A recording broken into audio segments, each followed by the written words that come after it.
وبه نستعين على أمور الدنيا والدين والصلاة والسلام على أشرف الأنبياء والمرسلين سيدنا ومولانا محمد وعلى آله وصحبه أجمعين أما بعد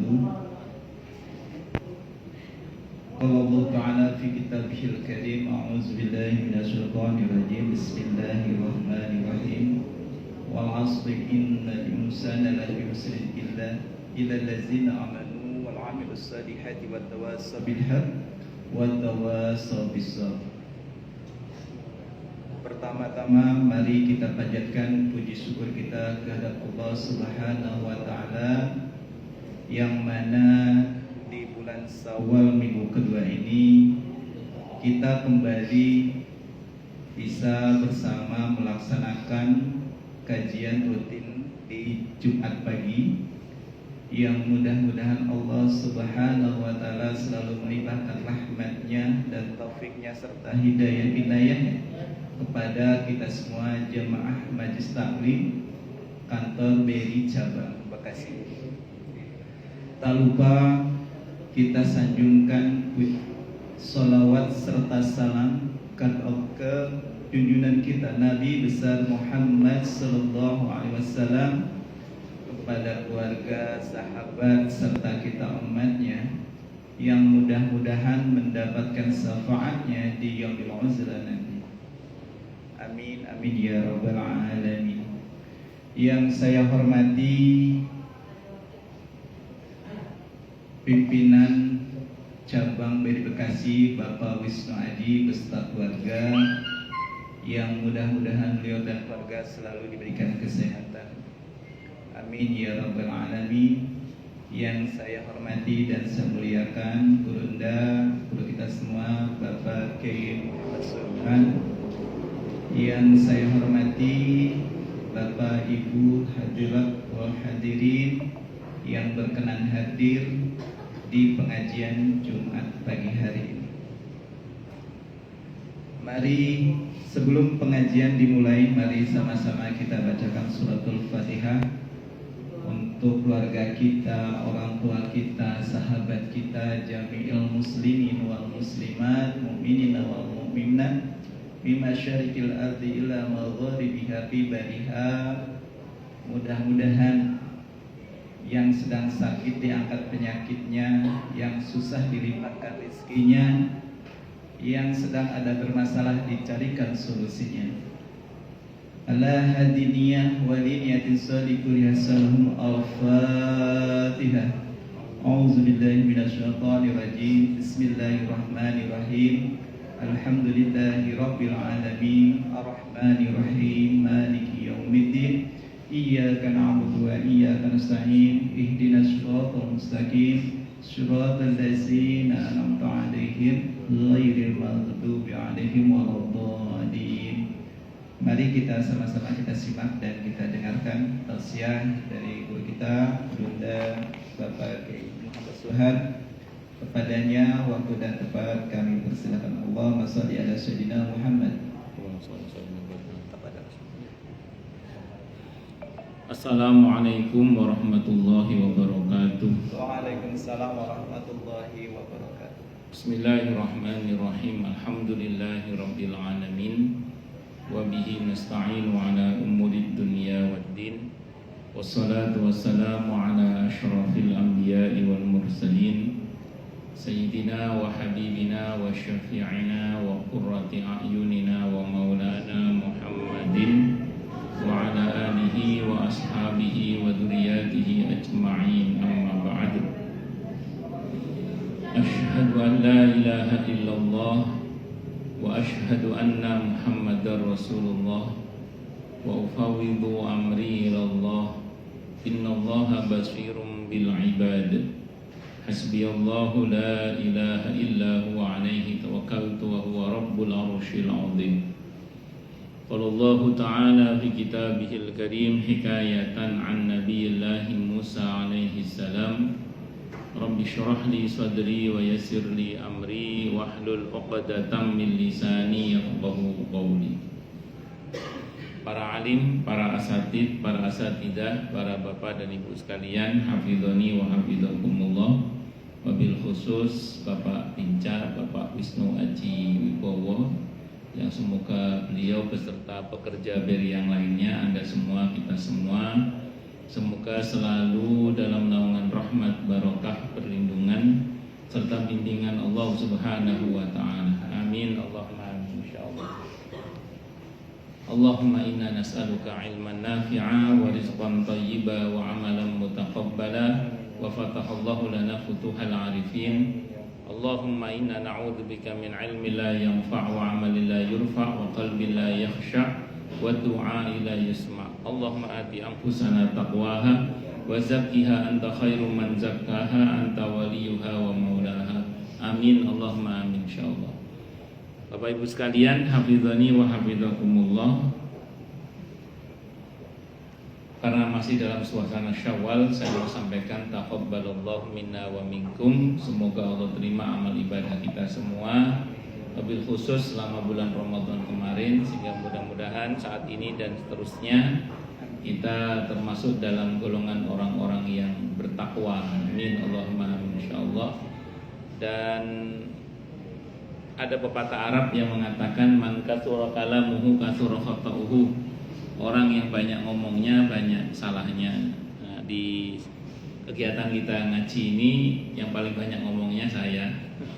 Jadi mohon dimaafkan kalau ada kesalahan saya baik sengaja atau tidak. Jadi mohon maaf lahir dan batin. Walaupun ada yang nyeletuk biasanya. Kalau Ustadz gak ngomong lebih salah lagi. Ya wis. Nah, itu satu dulu. Yang berikutnya saya mau sampaikan. Jadi kemarin dan kayaknya ada rutinan tahunan ya. Selalu saja ada yang bikin heboh, dimana ada yang mengatakan tidak ada ketentuan kalau di bulan Syawal itu kita harus saling memaafkan atau meminta maaf atau saling bermaaf-maafan itu. Ada yang mengatakan gitu di media sosial itu. Maka saya jawab, perihal maaf memaafkan di bulan Syawal itu memang notabene adalah tradisi masyarakat kita. Nah, tradisi itu di dalam Islam itu disikapi dengan dua. Yang pertama, kalau di usul fikih ya, itu ada namanya al-'adah as-shalihah. Jadi ada tradisi yang sesuai dengan syariat. Ada al-'adah al-fasidah. Ada tradisi yang bertentangan dengan syariat gitu. Nah, perihal maaf memaafkan ini tradisi yang sesuai dengan syariat, bukan yang bertentangan dengan syariat. Sehingga ini dipakai dalam Islam. Mana dalilnya Ustaz? Dalilnya adalah surah Al-A'raf ayat 199. Apa kata Allah dalam ayat itu? Khudil afwa wa'mur bil urfi wa'arid 'anil jahilin. Kata Allah, jadilah engkau pemaaf, perintahlah dengan urf. Urf itu apa? Kebaikan yang terkait dengan ruang dan waktu, atau seringkali terjemahkan dengan tradisi, kebiasaan. Wa'mur bil urfi wa'arid 'anil jahilin. Kata Allah dalam ayat itu, dan berpalinglah kalian dari orang-orang yang jahil. Nah, di sini yang dipakai dalil oleh para ulama bahwa tradisi maaf memaafkan itu sesuai dengan syariat, satu. Yang kedua, tradisi ini diterima dalam Islam berdasarkan ayat ini karena di situ ada kata al-urf. Urf itu artinya tradisi, kebiasaan atau kebaikan yang terkait dengan ruang dan waktu. Nah, demikian juga kadang ada orang yang bertanya tentang bagaimana hukumnya halal bihalal. Halal bihalal itu kalau Anda buka dalam Kamus Besar Bahasa Indonesia ditulis halal bihalal tanpa spasi gitu ya. Itu terjemahannya adalah perihal maaf memaafkan. Sependek yang saya pahami, halal bihalal itu semacam media sosial di masanya dan di masa sekarang juga menurut saya, untuk memudahkan dalam bersilaturahim dalam rangka ketemu langsung. Jadi hadir in bukan hadir on ya. Sambil contoh, kita kalau pulang kampung itu kalau dituruti anjang sana satu-satu Itu 2 pekan nggak selesai itu saudara. Kita selevel dengan bapak saja, paman, bibi, paklik, kulik, pade, bude itu kadang sepekan nggak selesai. Apalagi kalau paman bibinya banyak, karena orang-orang tua dulu kan kadang saudara itu bersepuluh, berdua-belas. Terus kemudian belum level yang di atasnya, kakek nenek. Belum lagi yang levelnya di bawah kita, keponakan atau sepupu yang selalu kita sepupu, kakak sepupu, kakak adik dan seterusnya. Oh, itu 2 pekan nggak selesai itu kalau didatang satu persatu. Maka sesepuh-sesepuh kita dulu itu mensimpelkan, menyederhanakan anjang sana yang butuh waktu lama itu dengan dikumpulkan dalam satu sesi acara yang disebut dengan halal bihalal itu. Jadi kalau saya tanya bagaimana hukumnya halal bihalal itu, seperti hukumnya seperti media sosial yang ada sekarang, seperti Facebook, seperti Twitter, ya seperti IG, seperti TikTok dan lain sebagainya. Jadi tergantung dari isinya apa gitu aja. Nah, halal bihalal kita kan rata-rata isinya silaturahim. Ya berarti ya boleh, tidak ada masalah. Nah, biasanya ada yang nanya ke saya gini, tapi kan kadang acaranya ada maksiatnya juga Ustaz kadang. Ya kalau acaranya ada maksiatnya, seperti nasi ada kerikilnya, yang kita buang kerikilnya, jangan dibuang semua. Jadi seperti nasi ada kerikilnya, yang kita buang apa? Kerikilnya, jangan dibuang semua. Jadi halal bihalalnya tetap diadakan, tidak ada masalah. Terus kerikilnya yang kita buang, kotorannya itu. Tapi ada yang ngomong ke saya begini, oh enggak, itu bukan seperti nasi campur kerikil, kata dia. Itu seperti kolak kecampuran tai kucing katanya. Buang semua katanya. Oh nggak bisa begitu, saya bilang. Analogi saya lebih tepat menurut saya, insya Allah. Saya bilang dulu Ka'bah itu sebelum Fathu Mekah, Ka'bah itu bercampur dengan ratusan berhala. Sofa Marwah tempat sa'i itu ada ratusan berhala di situ. Begitu Fathu Mekah, apakah Ka'bahnya dibuang oleh Nabi? Tidak. Yang dibuang apanya? Berhalanya aja. Sofa Marwahnya apakah dibongkar oleh Nabi? Tidak. Yang dibongkar apanya? Berhalanya aja. Padahal itu bercampur kesyirikan.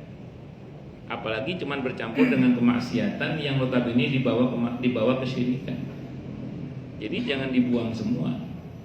Itulah kenapa kakek nenek kita terdahulu itu kadang tetap mengadakan kalau orang meninggal itu 3 hari, 7 hari, 40 hari dan seterusnya dengan diadakan zikir-zikir. Taruhlah misalnya semua itu adalah merupakan tradisi misalnya gitu ya.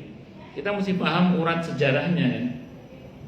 Bahwa orang dulu itu kalau ada meninggal kumpul-kumpul itu sambil apa? Sambil mendem, sambil main judi. Mungkin ada yang baca mantra-mantra. Nah, ulama-ulama kita kan melakukan akulturasi budaya kan. Kumpulnya tetap tidak ada masalah, tapi baca mantranya dihilangkan, judinya dihilangkan, mendem itu mabuknya itu dihilangkan, diisi dengan zikir-zikir itu. Oh itu ijtihadi, oh ya ijtihadi, yes and no-nya pasti ada. Tapi maksud saya cuma bilang saja bahwa itu kan bagian dari metode dakwah ulama-ulama kita terdahulu. Makanya saya ulang sekali lagi, di dalam Islam itu kalau ada yang buruk, hilangkan buruknya, yang benernya teruskan. Makanya ketika Nabi kita Muhammad SAW mendakwakan Islam di Jazirah Arab itu, di antara kebiasaan orang jahiliyah apa? Menghormati tamu. Orang jahiliyah itu senang sekali menghormati tamu. Saking senengnya istrinya disuguhkan, saking senengnya itu begitu. Ya saking gobloknya juga.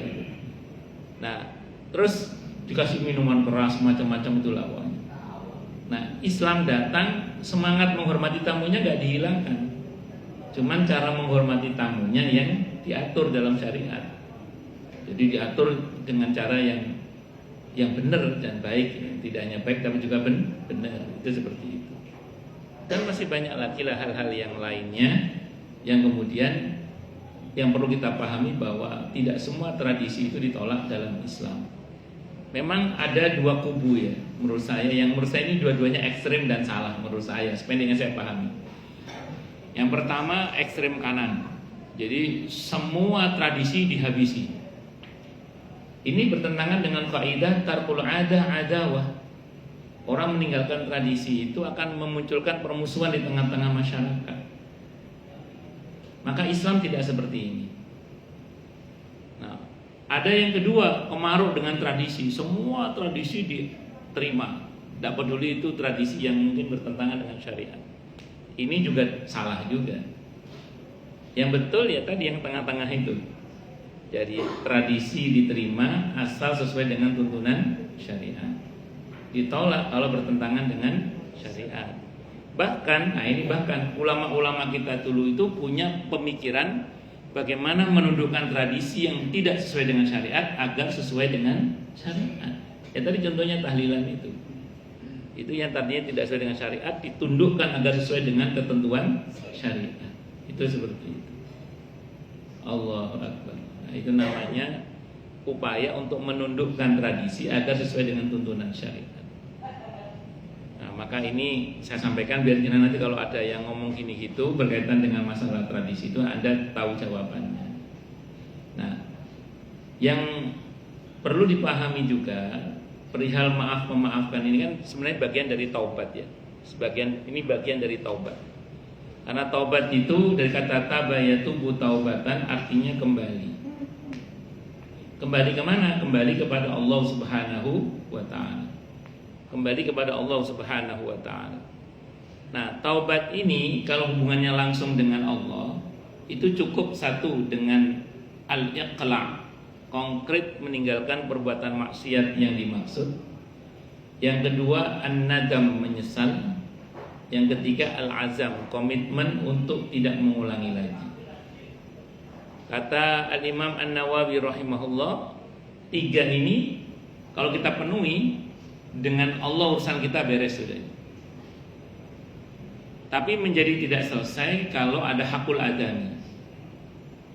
Hakul adami itu kalau perihal menyakiti hati harus minta maaf. Kalau bahasanya Nabi fal yastahli, hendaklah dia minta halalnya. Bahasa Arabnya istihlal. Minta halalnya itu istihlal. Orang Indonesia kreatif dalam berbahasa Arab, terus diganti menjadi halal bihalal itu. Karena orang Arab itu punya tradisi kalau deal saling merelakan halal. Itu orang Arab itu.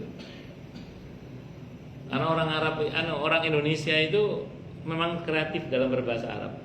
Saya waktu di Surabaya, jadi ini kisah nyata. Ada saudara itu habis sholat subuh di Masjidil Haram. Ini ceritanya.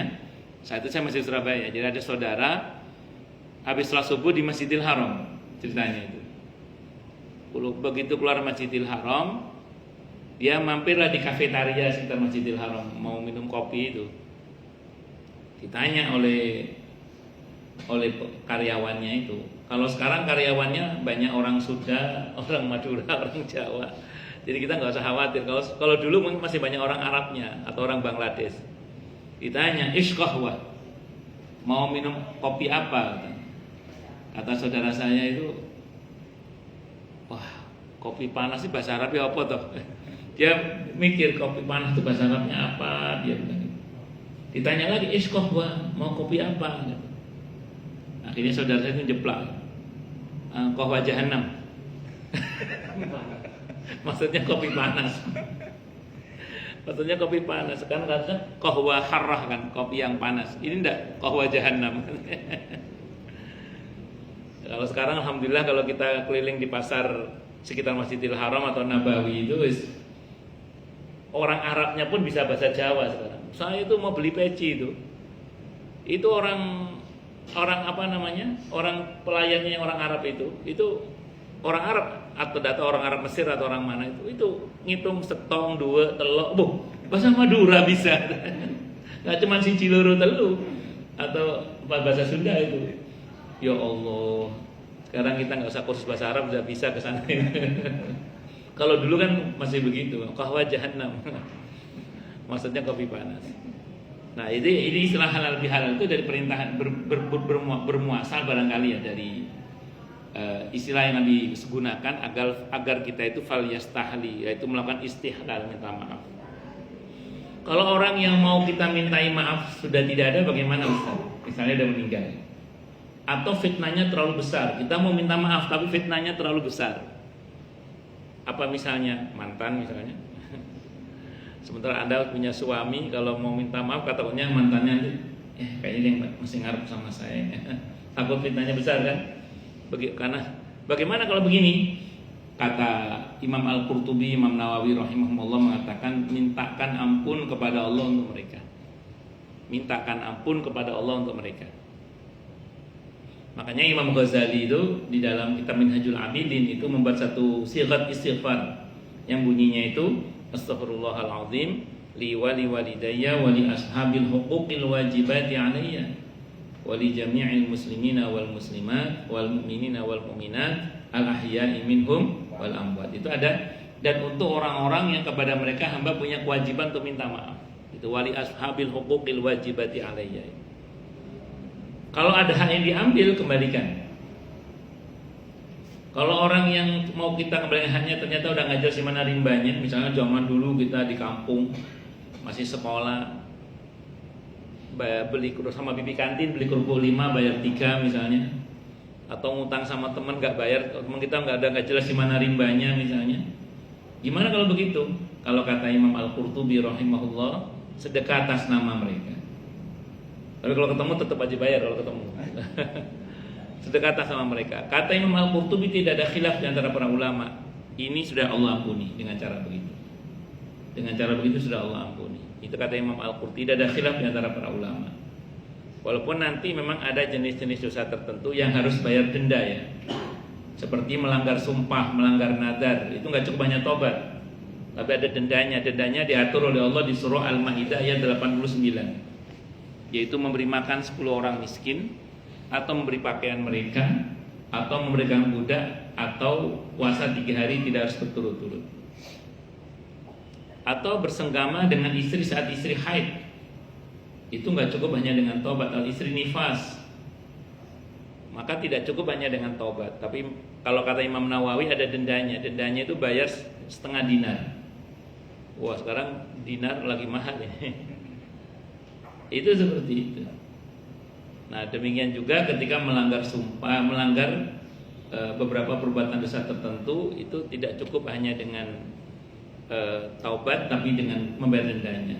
Kecuali hal-hal tertentu yang berkaitan dengan qisas atau hudud yang negara tidak memfasilitasi karena itu urusan negara, maka di situ dituntut adanya taubat yang sungguh-sungguh. Saya kira ini yang bisa saya sampaikan, semoga bermanfaat. Silakan yang mau tanya, protes, marah, boleh silakan. Baik, kepada jamaah, pada Bapak Ibu, silakan yang mau mengajukan pertanyaan terkait halal bihalal dan tradisi yang ada di Indonesia. Silakan.